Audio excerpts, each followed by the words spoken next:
ფაქტია, რომ ქართული ხალხი არ ჩერდება მეგილოცავს, გილოდიშებთ ახალ წელს, გილოცავს შობას და ეს არის 2025 წლის პირველი ვიდეობლოგი სწორი აზროვნება და რომელსაც ვიწყებ ასე ქართული ხალხი ფაქტია, რომ არ ჩერდება უკვე მე-40 დღეა თუ არ ვწდები შესაძლოა ვწდები და მე დღეა გასული ქართული ხალხი არის ქუჩაში. უპრეცედენტო ამბავია ეს, არა იმიტომ რომ ამაზე დიდი ხანი არ ვდგარვართ ჩვენ ქუჩაში რუსთაველის გამზირზე და სხვა ქალაქებში, არა, არამედ იმიტომ რომ ასეთი პრინციპული, ასეთი მძაფრი, ასეთი სწორხაზოვანი მისი ამ სიტყვის ჯანსაღი კონოტაციით, ასეთი ღირებული და ასეთი შეუპოვარი აქციები ჩვენ პრაქტიკულად არ გვახსენდება, მათ შორის არც 2024 წლის აპრილ, მაის, ივნისში, არც 2023 წლის მარტში და არც სხვა პერიოდში, მათ შორის გავბედავდა ვიტყვი, არც 80-იან წლებში.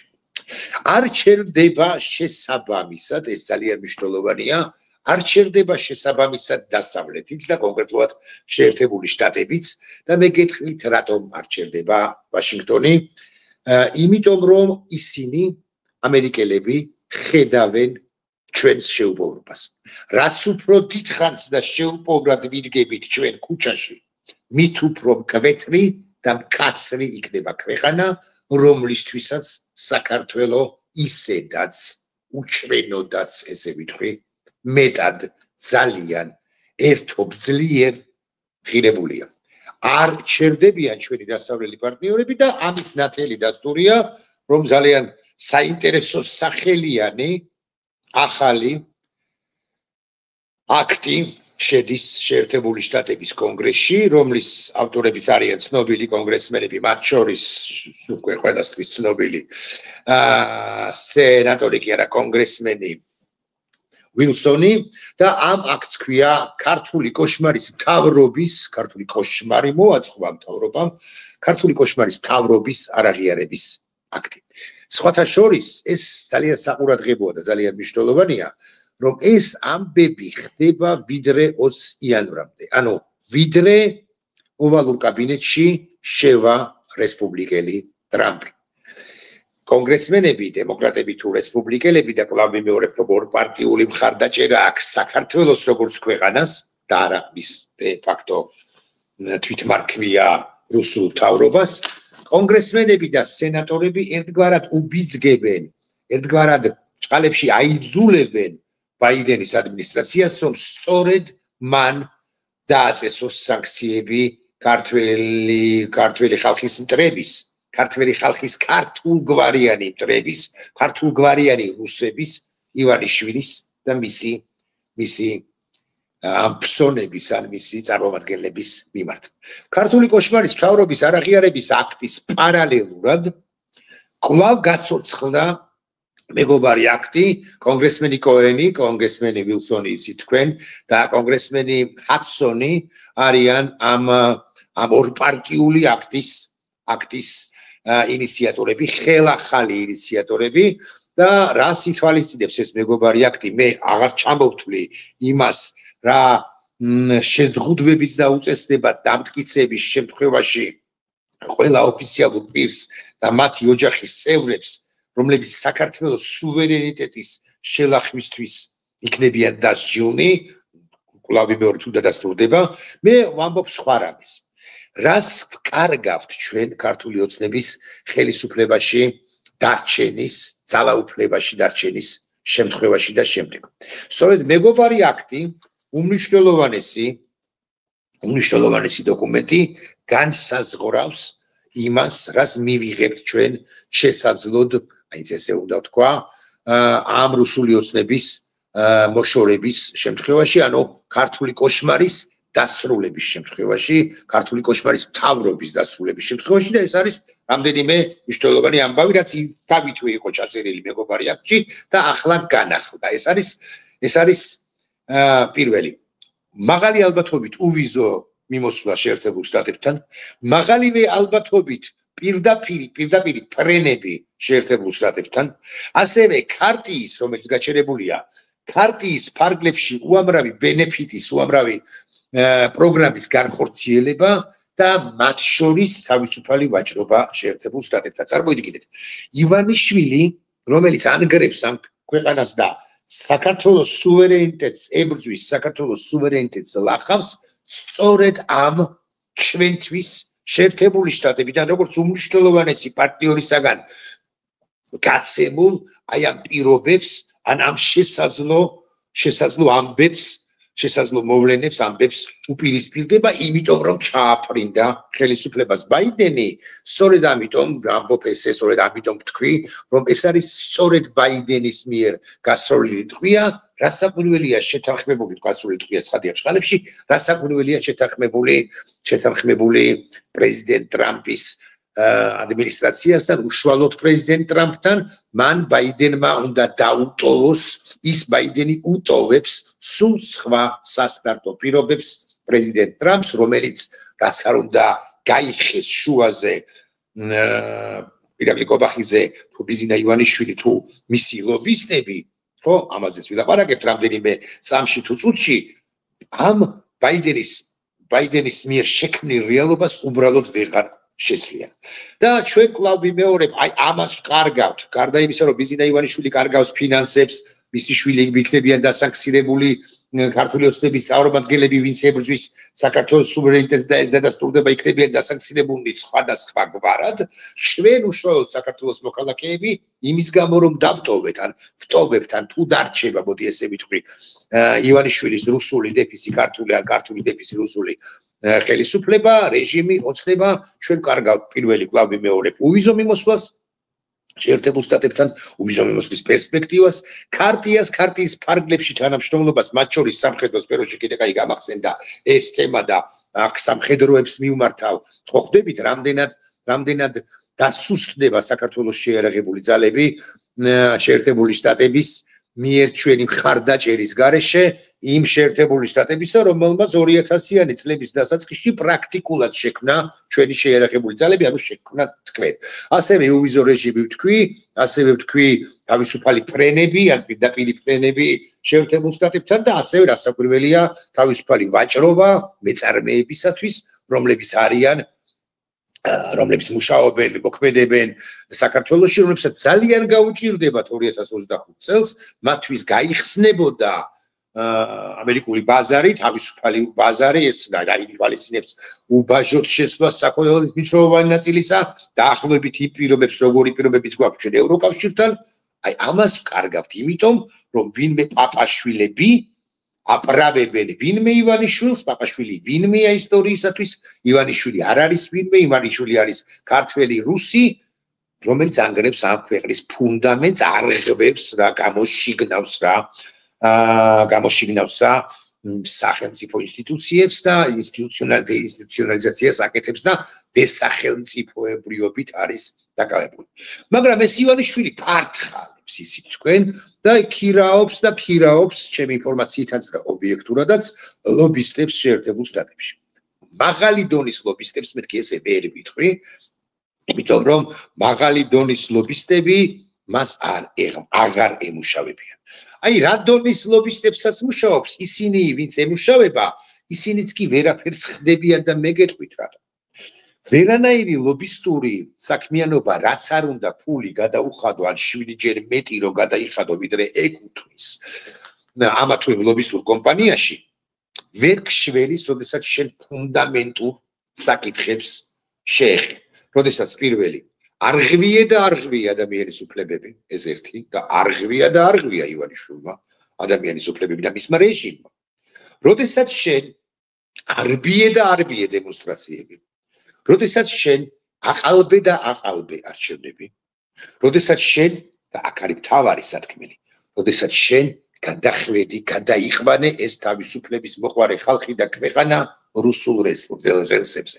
ამიტომ პირობით ჯონ სმითს რომ გადაუხადო ნაცვლად $100-ისა, $100,000 და ამ $100,000-ში ჯონ სმითს პირობით რომ უთხრა რომ იცი და შენ დამილაგე ურთიერთობა კონგრესმენ ჯონსონთან თუ კონგრესმენ ვილსონთან თუ ნებისმიერ კონგრესმენთან თუ სენატორთან თუ თეთრსახში თუ სახელმწიფო მდივნის ადმინისტრაციაში აპარატში ის ამას ვეღარ მოახერხებს, იმიტომ რომ შენ ფუნდამენტურ საკითხებს შეეხე და ამ ფუნდამენტურ საკითხებს შორის არის საქართველოს როგორც უძვირფასესი ქვეყნის ისედაც და ასედაც უძვირფასესი ქვეყნის დასავლეთისთვის უძვირფასესი ქვეყნის გადაყვანა რუსულ რელსებზე. ამიტომ ილუზია ფიქრი და იმედი რომ ივანიშვილი ლობისტების საშუალებით რამეს მოახერხებს შეერთებულ შტატებში და საერთოდ დასავლეთში ეს არ ნიშნავს იმას რომ 7 გამოშტერებულ დასავლეთში შეერთებულ შტატებში მათ შორის ვერ იპოვიან მისი სპიკერები, მისი მომხრეები, მისი ლობისტები, მისი ახლად გამოჩეკილი რაღაც ჟურნალისტებად წოდებულები თუ ექსპერტებად წოდებულები არ ვიცი იშოვიან და იპოვიან, მაგრამ ძირითად დინებას ან ძირითად პოლიტიკურ აზრს ან ძირითად პოლიტიკურ ქმედებებს განსაზღვრავს კობახიძე მეტყვის რომ deep state-იო არა მე იტყვის პაპუაშვილი რომ გლობალური ომის პარტიაო არა ის პოლიტიკური პერსონები ქმნიან ძირითად დინებას რომლებიც ახლა არიან ასპარეზზე და რომლებიც იქნებიან კიდეც და რომელთათვისაც დემოკრატია როგორც ასეთი უძვირფასესია ილუზია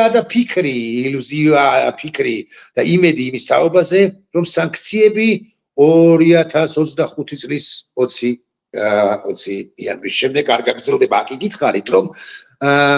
გითხარით რომ ბაიდენი სხვა რეალობას უტოვებს ტრამპს და ტრამპი იზოლებული ან ვალდებული უფრო ზუსტის თვალბათ ეს არის იქნება ამ ჩარჩოებში იმოქმედოს და თუ არ გაამკაცრებს შერბილებით ნამდვილად ვერ შეარბილებს სანქციებს დაწესებულს ბაიდენის ადმინისტრაციის პირობებში დიახ სწორედ ეს არის მნიშვნელოვანი ბაიდენი უტოვებს სხვაგვარ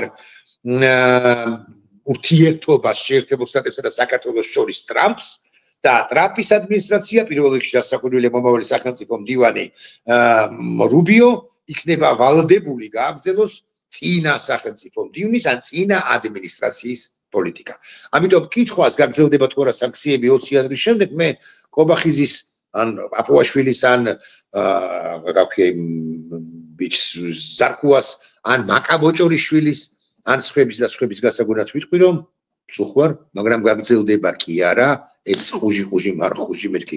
ოდესღაც მაქვს ნათქვამი, დასაკვირველია კიდევ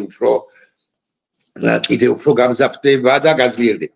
სხვა შორის ამ ხუჟი მარხუჟის ერთ-ერთი თანაავტორი იქნება რესპუბლიკელი მაიკ ჯონსონი, რომელიც წარმომადგენელთა პალატის, ანუ კონგრესის სპიკერად კიდევ ერთხელ არის დამტკიცებული. მე ბატონი ჯონსონის რიგი განცხადებები გულახდილად გეტყვით არ მომწონებია უკრაინასთან იმართებაში, არა მარტო მე არამედ სხვებსაც, მაგრამ ის ერთ-ერთია მათ შორის, ვინც იქნება მკაცრი საქართველოსთან იმართებაში კვლავ ვიმეორებ, იმიტომ რომ შეერთებულ შტატებს საქართველო ეძვირფასება და ახლა ალბათ გადავიდეთ ერთ-ერთ მნიშვნელოვან სათქმელზე, ეს არის ივანიშვილის გზა.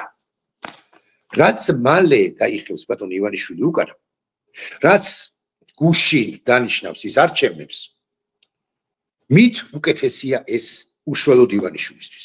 და განსაკუთრებით ეს უკეთესი ამბავი იქნება თუ ამას გააკეთებს სწორედ 20 იანვრამდე, ანუ პრეზიდენტ ტრამპის ინაუგურაციამდე და აქვე უნდა აღნიშნო ვიდრე სალომე ზურაბიშვილის საქართველოს არა მეხუთე პრეზიდენტია ცხადია, მაგრამ როცა ნუმერაციას აკეთებ, ესე იგი ამით თითქოს მიგვანიშნებ, აუდიტორიას მიანიშნებ, რომ მეექვსე პრეზიდენტიც არსებობს და ამ მეექვსე პრეზიდენტის უფლებამოსილებას თუ კანონიერებას კი სცნობ. არა, საქართველოს პრეზიდენტი არის სალომე ზურაბიშვილი, არ არის საჭირო წინდართვა ნუმერაციისა, მე-5-ია, მე-4-ია თუ მე-9-ია თუ 47-ია, არა, საქართველოს პრეზიდენტი ვაშინგტონში ჩადის 20 იანვარს და სწორედ 20 იანვრამდე ძალიან კარგი იქნება, ან სწორი იქნება, უფრო ზუსტი რომ ვიყო, რომ ივანიშვილმა დანიშნოს არჩევნები, ან გადადგას იმგვარი ნაბიჯები, რომლებიც მიგვანიშნებს, ან გვიკარდახებს, რომ ის დათმობაზე მიდის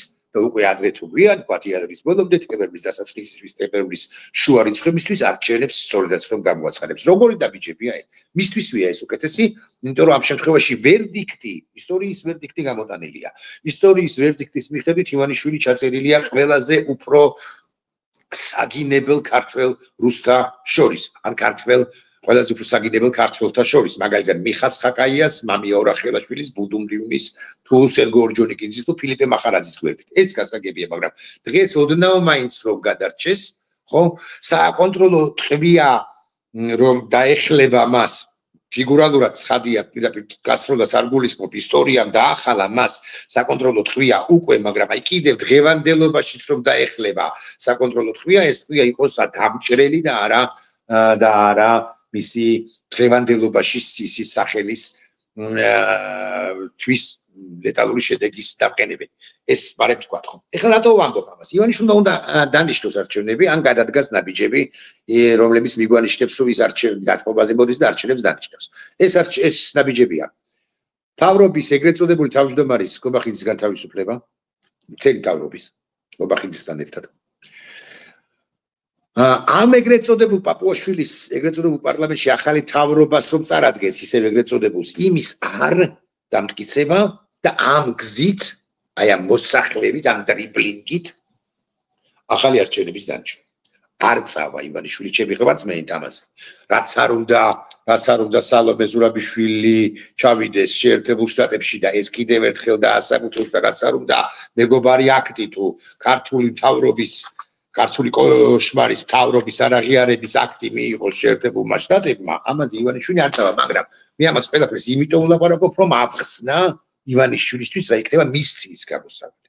უკეთესი და მისი გადარჩენის თვის იოტის წოდენა შანსის მიმცემის კი. დიახ, ბიზინა ამაზე არ წავა და შესაბამისად უკვე ნახეთ ცოტა მძიმე სიტყვა, მაგრამ მაინც ჩამონგრევა მისი ძალაუფლების ვერტიკალისა და მისი ხელისუფლებისა იქნება გარდაუვალი. და თუ მე ვწდები და თუ ივანიშვილი დათმობაზე მიდის, ამისთვისაც მას ბევრი დრო არ აქვს დარჩენილი. მას აქვს დარჩენილი ჩემი წარმოდგენით 20 იანვრამდე, ოკეი, 30 იანვრამდე და არავითარ შემთხვევაში უკვე თებერვალ მარტში და კიდევ უფრო შემდგომ. სხვა საქმეა რომ ძალაუფლების ეს არ მინდოდა ამის თქმა, სხვა რამეს ეხება, დასავლეთის მარწუხებს ეხება, მეგობარი აქ ეხება, ჩვენი დასავლელი ვაშინგტონელი პარტნიორების ქმედებებს ეხება, მარყუჟებს, რომლებიც იჭირება ივანიშვილის კისერზე, ამას ეხება ჩვენი ბლოგი და არ მინდოდა ამის თქმა, მაგრამ სხვა საქმეა რომ ჩვენთან ივანიშვილის მიერ არჩევნების გამოცხადების შემთხვევაში ძალაუფლების ხელში ამღები პოლიტიკური 1 ან პოლიტიკური 4 სუბიექტური ძალა არ ჩანს. ახლა უნდა მეთქვა რომ არ ვარგა ეს პოლიტიკური სპექტრი მეთქიება. არ ვიტყვი ასე მაინც და მაინც, მაგრამ ეს პოლიტიკური სპექტრი არა იმიტომ რომ რუსთაველზე არ აქტიურობს და ტრიბუნაზე არ არის, არც უნდა იყოს ჩემი აზრით. სწორედ ხალხს უნდა მიანდოს ეს პროცესი, რომელიც მიმდინარეობს მათ გარეშე, მათი თანამონაწილეობით, მათი იმ გვარი მონაწილეობით, როგორც მონაწილეობენ სხვა რიგითი დემონსტრანტები. არა, ისინი არ უნდა იყვნენ ტრიბუნაზე და არც უნდა არსებობდეს ეს ტრიბუნა ყოველ შემთხვევაში ამ ეტაპზე, მაგრამ საერთოდ ეს პოლიტიკური 4 პარტიული პოლიტიკური სპექტრი უბრალოდ არ ვარგა და აი ამ კითხვას მე უსვამ საკუთარ თავს. თუ ქართველი ხალხი დგას და თუ დასავლეთი ჩვენთან ერთად არის, მესამე კომპონენტი ხომ უნდა არსებულიყო ან არსებობდეს. ანუ პოლიტიკოსები ხომ და არსებობდნენ და მე იმედი მაქვს რომ სალომე ზურაბიშვილის ფრთქვეშ წამოიზრდება გაჩნდება და წამოიზრდება სრულიად ახალი პოლიტიკური ძალა, რომელიც ივანიშვილის მიერ არჩევნების დანიშნის შემთხვევაში ან არჩევნების დანიშნის გარეშე ძალაუფლებას უკვე აიღებს გარკვეული პერიოდის შემდეგ საკუთარ ხელში. შემადგენლობა პირობითად 100 კაციანი პოლიტიკური ჯგუფისა, 100 ლიდერიანი პოლიტიკური ჯგუფისა მე ცხადია არ ვიცი. მაგრამ სულ სხვა სახეები, რომით არადევალვირებული სახეები რომ უნდა იყვნენ, ამას კი ვჭვრეთ და ამას კი ვამბობ. ივანიშვილი არ ადანიშნავს კვლავ ვიმეორებ არანაირ არჩევნებს ჩემი ჭვრეთით, ჩემი ფიქრით, არანაირ კომპრომისი არ წავა არც 20 იანვრამდე, არც 20 იანვრის შემდეგ. შესაბამისად გზა რჩება რომ დასავლეთმა მოუჩინოს ხუჟი მარხუჟი ჩვენ ვიდგეთ რუსთაველზე არა 40, არამედ 80, 120 თუ 240 დღე, უხეშად 1 წელიწადი, რამდენი არ დაგჭირდება, მაგრამ მაინც სიცივეში, ავდარში, ქარში, წვიმაში, მზეში, ხვათში, პაპანაკებაში რა მნიშვნელობა აქვს? ვიდგეთ ჯიუტად და ამ შემთხვევაში გაგრძელდება ეს აქტები, მეგობარი აქტი, ქართველი ხალხის აქტი, ქართული ოცნების თავრობის კოშმარის არაღიარების აქტი და ასე შემდეგ მგონი არაცორი წარმოთქვი ეს უკანასკნელი, მაგრამ ამ მნიშვნელობა აქვს ხომ იხდასაც გულისხმობ და აი ეს ყველაფერი ერთად პლუს ეკონომიკური სანქციები, პლუს ეკონომიკის ისედაც ჩამოქცევა, პაპაშვილი ხო ვერ შეავსებს ახლა ბიუჯეტს ეს ერთი ბანდიტი კარის ბიზნესმენად წოდებული კაცი ხო, ყველაფერი წოდებულია ჩვენ ქვეყანაში და პაპაშვილის ბიზნესმენად წოდებულია. აბა რა ჯანდაბა? ხო, მოკლედ. და ეს ყველაფერი სახელმწიფოსაც ავნებს ქვეყანას როგორც ასეც, მაგრამ ივანიშვილს ჩამოანგრევს. ეხლა ამის თქვაც არ მინდოდა, მაგრამ უნდა ვთქვა, ამ შემთხვევაში ჩვენ ამ გზით სიარულის შემთხვევაში ჩვენ ალბათ სალობე ზურაბიშვილთან ერთად ვარაუდობ, ჩვენ ვაფუძნებთ ახალ რესპუბლიკას, ახალ სადამფუძნებლო კრებას, ახალ სადამფუძნებლო საბჭოს, ეროვნულ საბჭოს ვქმნით, რომელიც გამოაცხადებს ივანიშვილის გარეშე, ივანიშვილი აღარ არის, აღარც კობახიძე აღარ არის, გაქრდნენ, წარიუტნენ, გაქრდნენ კოშმარის სიზმრებრივ ჩქარად და მე ეს ეროვნული საბჭო შექმნილი სალობე ზურაბიშვილის ფრთქვეშ ეგიდით, თაოსნობით აცხადებს არჩევნების თარიღს. ეს არის გამოსავალი, თუ ივანიშვილი ჯიქურდება.